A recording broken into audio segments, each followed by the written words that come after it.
Sarah Martinez never thought she would end up in the middle of a war zone. Growing up in a small town in Texas, she had always dreamed of becoming a nurse and helping people.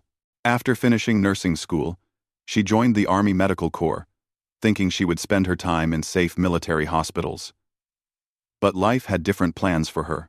It was March 2004 when Sarah found herself stationed at a forward operating base just outside Fallujah, Iraq. The city was known as one of the most dangerous places in the country. Every day brought new challenges, new wounded soldiers, and new stories of survival that seemed impossible to believe. Sarah worked as a field medic, part of a small medical team that provided emergency care to soldiers before they could be transported to larger hospitals. Her days started before sunrise, and often ended well past midnight. The desert heat was unbearable during the day, and the cold at night cut through even the thickest blankets. The base where Sarah worked was nothing like the military facilities she had seen in movies. It was a collection of temporary buildings, tents, and concrete barriers, surrounded by razor wire. Dust covered everything, and the constant sound of helicopters and vehicles filled the air. Despite the harsh conditions, Sarah found purpose in her work. Every life she helped save made the difficult conditions worth it. On a Tuesday morning that would change everything, Sarah received orders that made her stomach drop. A convoy of soldiers had been ambushed about 15 miles from the base.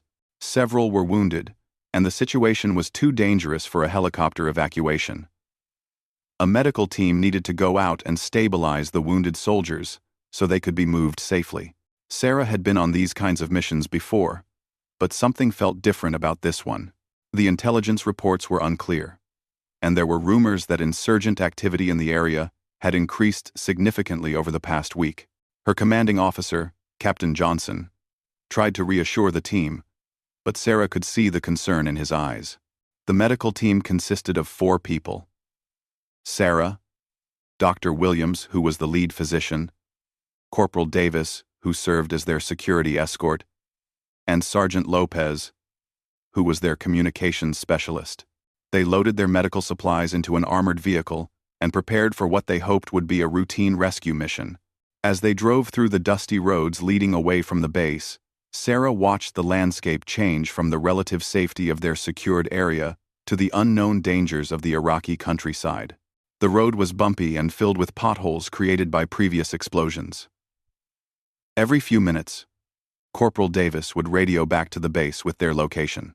Dr. Williams tried to keep the mood light by talking about his family back home in Ohio. He showed Sarah pictures of his 2 young daughters and talked about the vacation they had planned for when his deployment ended. Sarah shared stories about her hometown and the small clinic where she had worked before joining the Army. About an hour into their journey, they reached the location where the convoy had been attacked. The scene was worse than they had expected. 2 vehicles were completely destroyed, black smoke still rising from their burned frames. Wounded soldiers were scattered across the area, some behind cover, others lying in the open road. Sarah's training took over immediately. She grabbed her medical bag and ran toward the nearest wounded soldier, staying low to avoid any potential sniper fire. The soldier had been hit in the leg and was losing blood quickly. As she worked to stop the bleeding, she could hear gunfire in the distance. Dr. Williams was working on a soldier with chest wounds about 50 feet away. Sergeant Lopez had set up their communication equipment and was coordinating with the base for immediate evacuation. Corporal Davis was positioned to provide security, his rifle ready as he scanned the surrounding area for any signs of danger. For the next 2 hours, the medical team worked frantically to stabilize the wounded soldiers. Sarah moved from one patient to another, applying pressure bandages, starting IV lines, and administering pain medication. The heat was intense, and sweat poured down her face as she concentrated on saving lives. Everything seemed to be going according to plan. The wounded soldiers were stable, and helicopter evacuation was scheduled to arrive within 30 minutes. Sarah allowed herself a moment of relief as she checked on her last patient, a young private who couldn't have been older than 20. That's when the world exploded around them. The attack came without warning. Sarah heard the whistle of incoming mortar rounds, just seconds before the first explosion rocked the ground near their position. Dirt and debris flew everywhere, as more explosions followed in rapid succession. The insurgents had been waiting, watching the medical team work, and had chosen this moment to strike. Sarah threw herself over the wounded private she had been treating, using her own body as a shield. She could hear Corporal Davis shouting orders and returning fire toward the hills where the attack was coming from. Dr. Williams called out that he was hit, his voice strained with pain. The attack was intense and coordinated. The insurgents had positioned themselves in the hills overlooking the road and had clear shots at the rescue site. Sarah could hear bullets hitting the ground around her and ricocheting off the destroyed vehicles. She tried to move toward Dr. Williams, but the gunfire was too heavy. Sergeant Lopez was frantically calling for immediate air support and evacuation, but Sarah could tell from his voice that help was still far away. The nearest military units were engaged in their own firefights, and the helicopter that had been en route had to turn back due to the hostile fire. Sarah found herself pinned down behind one of the destroyed convoy vehicles with 3 wounded soldiers. She could see Dr. Williams about 30 yards away, also taking cover, but clearly injured. Corporal Davis was positioned between them, trying to provide covering fire, but he was outnumbered and outgunned. As the firefight continued, Sarah realized they were in serious trouble. The insurgents seemed to know exactly where they were and had obviously planned this ambush carefully. Every time she tried to move to help another wounded soldier, bullets would spray the area around her. The young private she had been treating was unconscious, and Sarah could see that his condition was getting worse. She needed to get him proper medical attention, but there was no way to move safely. She made the difficult decision to focus on keeping him alive, while hoping that help would arrive soon. Hours passed, though it felt like days. The sun was beginning to set, casting long shadows across the battlefield. Sarah's water was running low, and she was exhausted from the stress and adrenaline. The gunfire had decreased somewhat, but she could still hear movement in the hills above them. Corporal Davis had been quiet for the past hour, and Sarah was worried that he might have been hit. Dr. Williams had stopped responding to her calls, and she feared the worst. Sergeant Lopez was still trying to coordinate with the base, but his radio was damaged and communication was spotty. As darkness began to fall, Sarah heard new sounds that made her blood run cold. Voices speaking Arabic were getting closer, and she realized that the insurgents were moving in to finish what they had started. She checked her sidearm and made sure she had a full magazine. Whatever happened next, she was determined to protect the wounded soldiers under her care. The voices grew louder, and Sarah could see flashlight beams moving among the destroyed vehicles. She held her breath and tried to make herself as small as possible while still maintaining a position where she could defend her patients. Her heart was beating so hard, she was sure it could be heard across the entire battlefield. Then she heard footsteps approaching her position. Sarah gripped her pistol tighter and prepared for what might be her final moments. She thought about her family back home, about all the things she still wanted to do with her life, and about the soldiers she was trying to protect. The footsteps stopped just a few feet away from her hiding spot. Sarah could hear voices having what sounded like an argument in Arabic.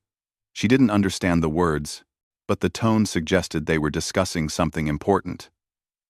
After several minutes that felt like hours, the voices moved away. Sarah remained hidden as the night grew darker and quieter. She could no longer hear the insurgents, but she didn't know if they had left or were simply waiting for her to reveal her position. The wounded soldiers with her were both unconscious, and she was running out of medical supplies. As the hours dragged on, Sarah began to accept that rescue might not come in time.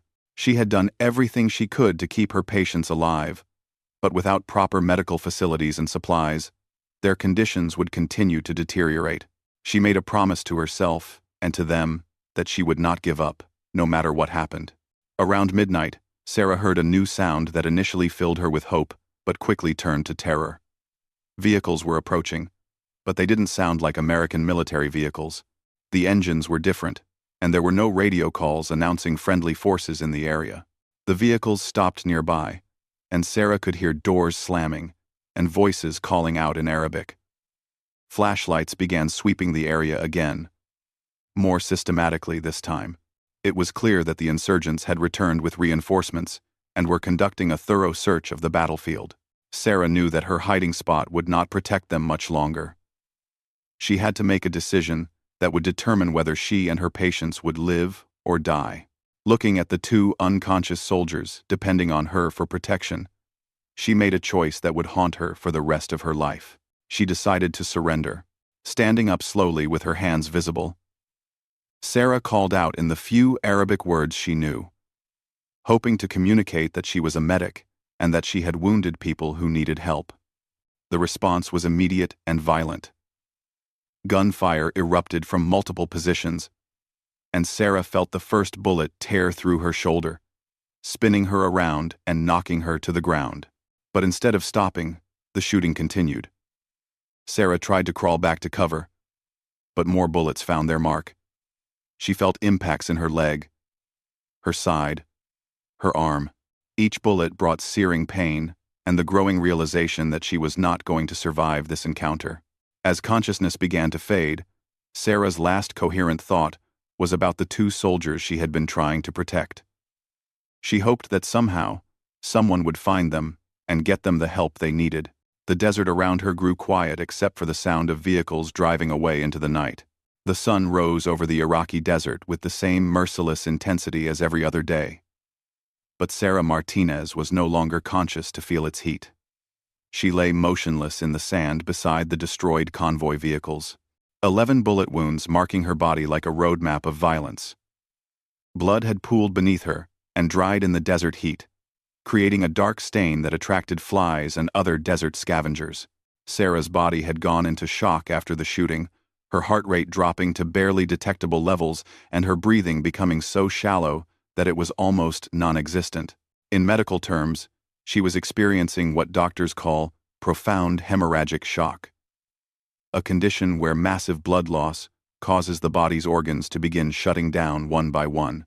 But somewhere deep inside Sarah's unconscious mind, something refused to give up. Perhaps it was her training as a medic, her natural instinct to fight for life, or simply the stubborn determination that had carried her through nursing school and military training. Whatever it was, it kept her heart beating when everything else suggested she should have died hours ago. The two soldiers Sarah had been trying to protect were also still alive, though barely. The young private she had shielded with her own body remained unconscious but stable, protected from additional harm by Sarah's sacrifice. The other soldier had regained consciousness briefly during the night, but had lost consciousness again as his untreated wounds continued to bleed.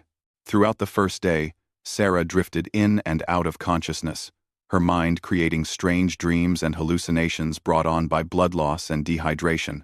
She dreamed about her childhood home in Texas, about her nursing school graduation, and about the faces of all the soldiers she had treated since arriving in Iraq. Sometimes she thought she could hear helicopters in the distance, but they always seemed to fade away before getting close enough to matter. Back at the forward operating base, the mood was grim. Captain Johnson had lost contact with Sarah's medical team more than 18 hours earlier, and the last radio transmission had indicated they were under heavy fire. Several attempts to send rescue teams had been turned back by hostile fire, and aerial reconnaissance showed no signs of life at the ambush site. The base's intelligence officer, Major Patterson, was working around the clock to gather information about insurgent activity in the area. Initial reports suggested that a large group of fighters had staged the ambush as part of a coordinated attack on multiple coalition positions. The area around the destroyed convoy was considered too dangerous for immediate rescue operations.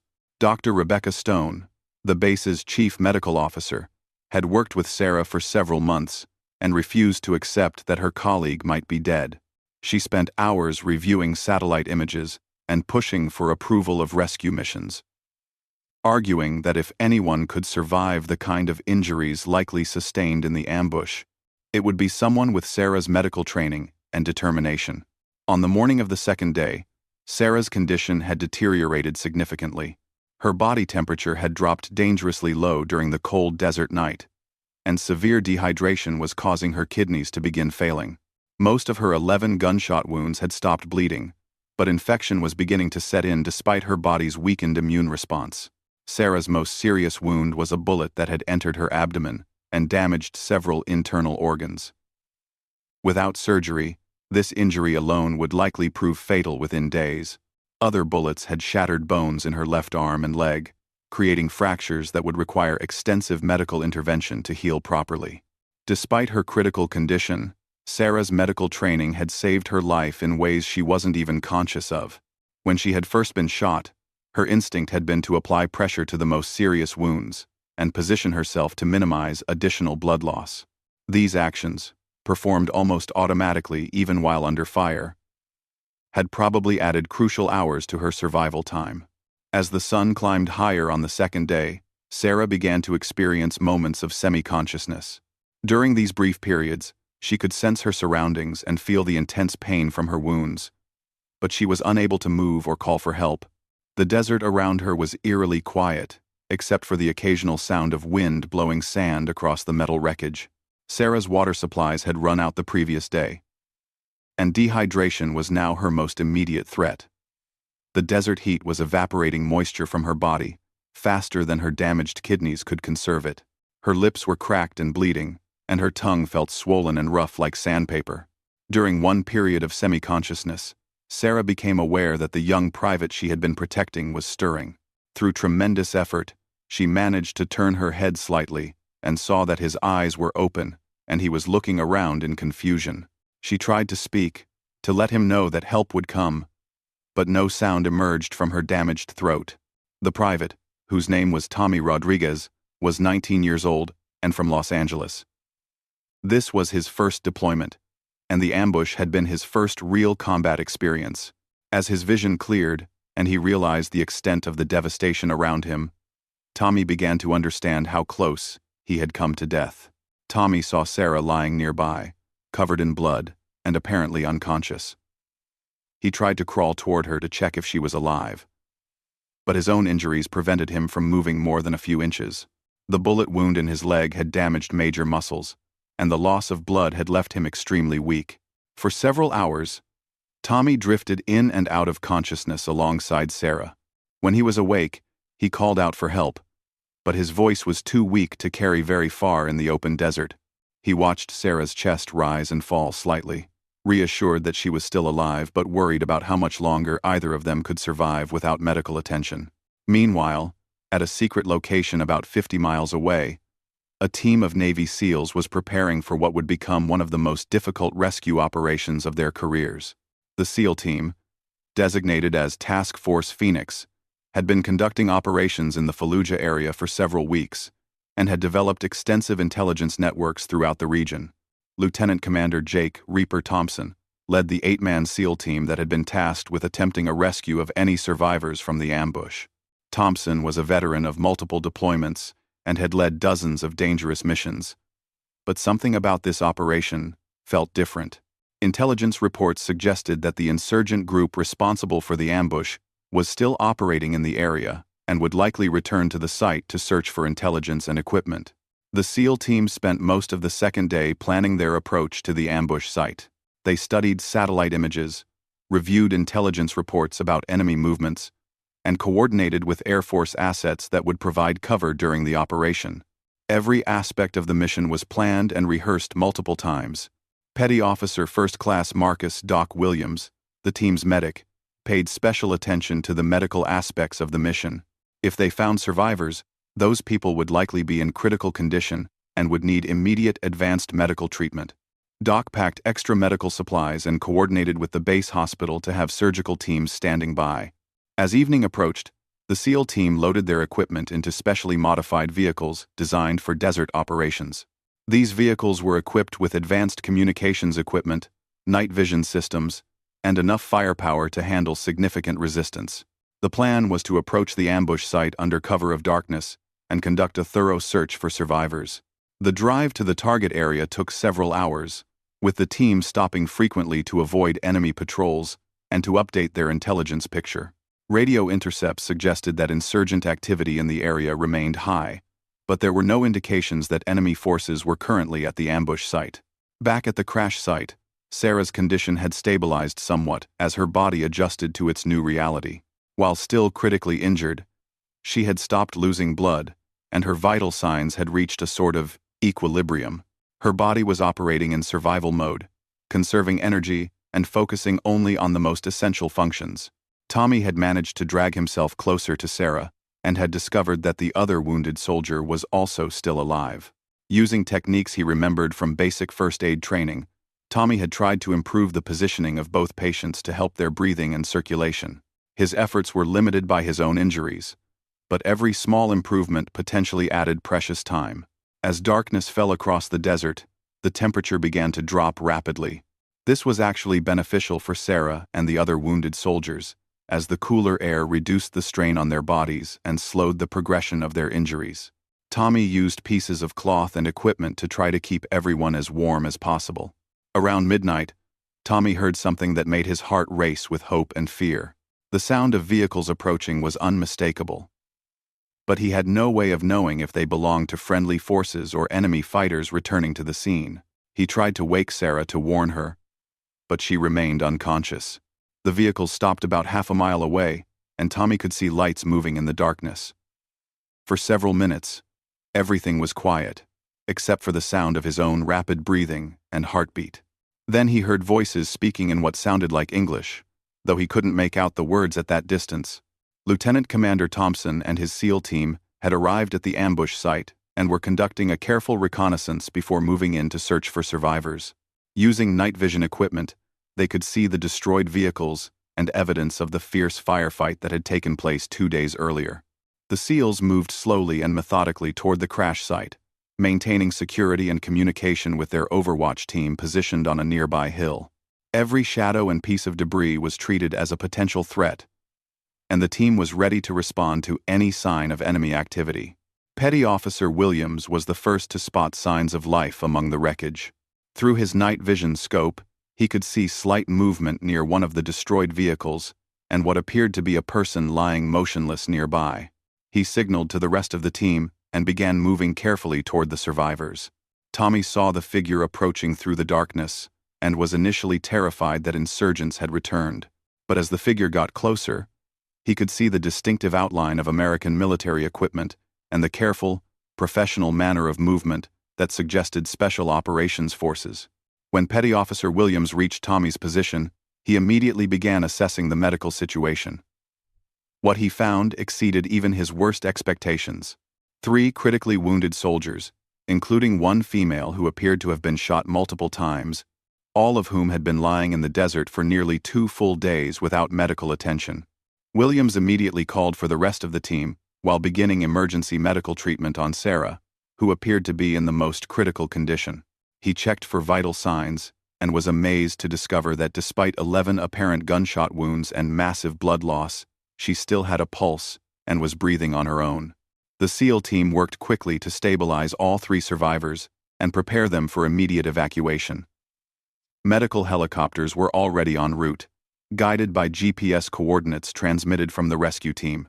Every minute counted now, as the survivors were balanced on the very edge between life and death. As the helicopters approached, Lieutenant Commander Thompson marveled at what he and his team had discovered.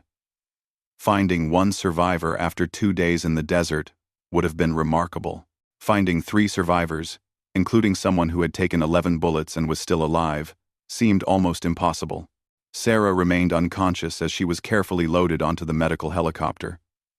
But her vital signs had actually improved slightly.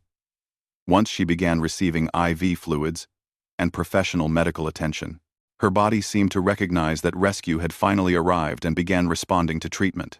The helicopter ride to the combat hospital took only 20 minutes, but for the medical team aboard, it felt like hours. They worked frantically to stabilize Sarah's condition and prepare her for the massive surgical intervention she would need to survive. The fact that she had made it this far was remarkable, but the next few hours would determine whether her incredible survival story would continue. The emergency room at the Combat Support Hospital erupted into controlled chaos as the helicopter carrying Sarah Martinez touched down on the landing pad. Dr.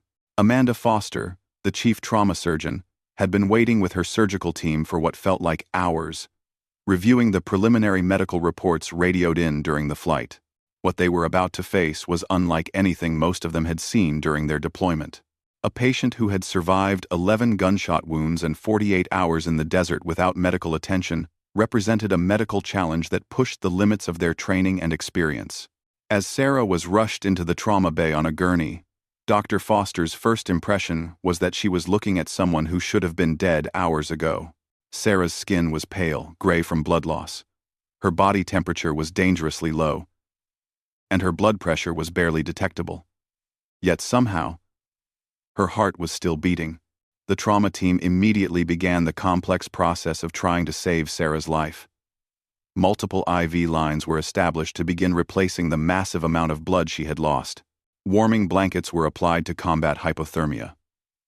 X-rays and CT scans revealed the full extent of her injuries, painting a picture that made even the experienced medical staff shake their heads in amazement. The 11 bullet wounds had created a roadmap of trauma across Sarah's body. 3 bullets had passed through soft tissue without hitting vital organs, which had probably saved her life. 2 bullets had shattered bones in her left arm and leg, requiring eventual orthopedic surgery, but not immediately life-threatening. The most serious injuries were from bullets that had damaged her liver, spleen, and intestines. Dr. Foster made the difficult decision to prioritize the abdominal injuries in the first surgery. The damaged organs were causing internal bleeding that, while slow, would eventually prove fatal if not addressed. The orthopedic injuries would have to wait until Sarah was stable enough to survive additional surgery. The first operation lasted nearly 8 hours. Dr. Foster and her team worked methodically to repair the damage to Sarah's internal organs, removing bullet fragments and damaged tissue while trying to preserve as much function as possible. The surgery was complicated by Sarah's weakened condition and the infection that had begun to set in during her time in the desert. Throughout the surgery, Sarah's vital signs fluctuated wildly. Several times, the medical team thought they were losing her as her blood pressure dropped to virtually undetectable levels. Each time, they managed to stabilize her condition just enough to continue working. It became clear that Sarah's survival was as much about her incredible willpower as it was about medical intervention. While Sarah was in surgery, Tommy Rodriguez and the other wounded soldier were being treated in nearby operating rooms. Tommy's injuries, while serious, were much more straightforward to treat than Sarah's. The bullet wound in his leg required surgery to repair damaged muscles and blood vessels, but his prognosis was excellent. As news of the rescue spread through the base, Sarah's story began to take on an almost legendary quality. Soldiers who had served with her shared stories about her dedication and skill as a medic. Many of them had been treated by Sarah at one point or another, and they spoke of her calm professionalism under pressure and her unwavering commitment to saving lives. Captain Johnson, who had been Sarah's commanding officer, spent the entire day pacing the hospital corridors and checking for updates on her condition. He blamed himself for sending the medical team into such a dangerous situation, and Sarah's survival had become a personal mission for him. Dr. Rebecca Stone, the base's chief medical officer who had pushed for the rescue mission, remained at the hospital to coordinate Sarah's ongoing care. She had worked closely with Sarah for months and knew that if anyone could overcome such massive trauma, it would be her colleague and friend.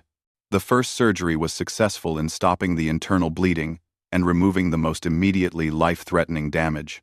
However, Sarah remained in critical condition and was placed in the intensive care unit with round-the-clock monitoring.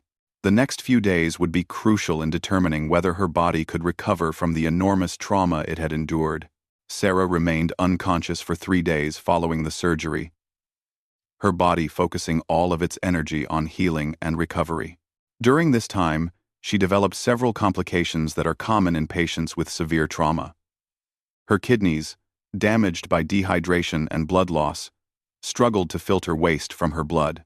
Her immune system, weakened by the massive stress her body had endured, left her vulnerable to infections. The medical team worked around the clock to manage these complications while Sarah's body slowly began the long process of healing. They adjusted medications, monitored organ function, and watched for any signs of improvement or deterioration. Each day brought new challenges, but also small victories, as Sarah's condition gradually stabilized. On the 4th day after her rescue, Sarah briefly regained consciousness. Her first words were barely a whisper, asking about the soldiers she had been trying to protect. When Dr. Foster told her that both Tommy and the other soldier were alive and recovering, tears rolled down Sarah's face. Even in her weakened state, her first concern had been for her patients. This brief moment of consciousness was followed by several more days of unconsciousness. As Sarah's body continued to heal, the medical team used this time to perform the second surgery needed to repair the orthopedic injuries in her arm and leg. The bone fragments from the bullet impacts had to be carefully removed and the fractures stabilized with metal plates and screws.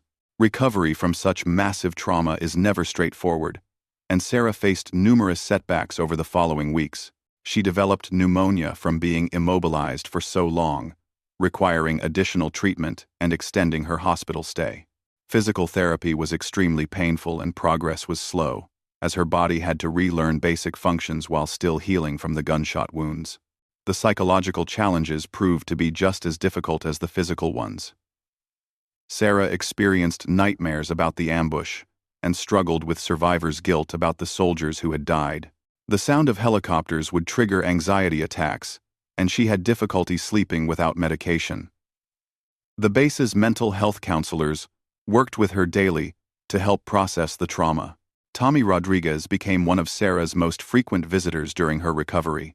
His own injuries had healed much more quickly, and he felt an enormous debt of gratitude to the woman who had shielded him with her own body during the attack.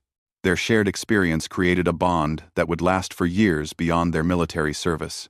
Lieutenant Commander Thompson and several members of his SEAL team also visited Sarah during her recovery. They were amazed by her survival and wanted to meet the person whose story had inspired soldiers throughout the region.